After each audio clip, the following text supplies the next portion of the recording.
தேர்தல் செயல்முறைகளை எளிதாகவும் நம்பகமானதாக மற்றும் வெளிப்படைத்தன்மையுடனும் மாற்ற இந்திய தேர்தல் ஆணையம் கடந்த 6 மாதங்களில் 28 புதிய முன்னெடுப்புகளை மேற்கொண்டுள்ளது. இந்த முன்னெடுப்புகளானது 6 பகுதிகளாக பிரிக்கப்பட்டுள்ளது. அரசியல் கட்சிகளுடனான இணைந்த செயல்பாடுகள், தேர்தல் முறைகளுக்கான தூய்மைப்படுத்துதல், தொழில்நுட்பத்தின் பயன்பாடு, வாக்காளர் பட்டியலின் துல்லியம், வாக்களிப்பதை எளிதாக்குதல் மற்றும் திறன் மேம்பாடு ஆகியனவாகும். இந்த காணொலியில் இந்திய தேர்தல் ஆணையத்தால் பதிவு செய்யப்பட்ட அங்கீகாரம் பெறாத அரசியல் கட்சிகளில் தற்போது செயல்பாட்டில் இல்லாதவற்றை பதிவு செய்யப்பட்ட கட்சிகளின் பட்டியலிருந்து நீக்கம் செய்ய மேற்கொண்ட நடவடிக்கைகளை பற்றி காணப்போகிறோம்.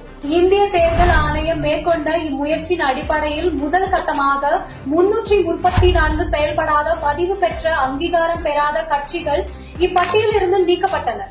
இந்த நடவடிக்கையானது கடந்த 2019 முதல் ஒரு தேர்தலில் கூட போட்டியிடாத அரசியல் கட்சிகள் மீது மேற்கொள்ளப்பட்டது. தற்சமயம் 2ஆம் கட்டமாக 476 அரசியல் கட்சிகள் அடையாளம் காணப்பட்டு அவற்றில் 474 கட்சிகள் பதிவு பெற்ற கட்சிகளின் பட்டியலிலிருந்து நீக்கம் செய்யப்பட்டுள்ளது. தமிழகத்தை பொறுத்தமட்டில் இதுவரை அத்தகைய 64 அரசியல் கட்சிகள் நீக்கம் செய்யப்பட்டுள்ளன.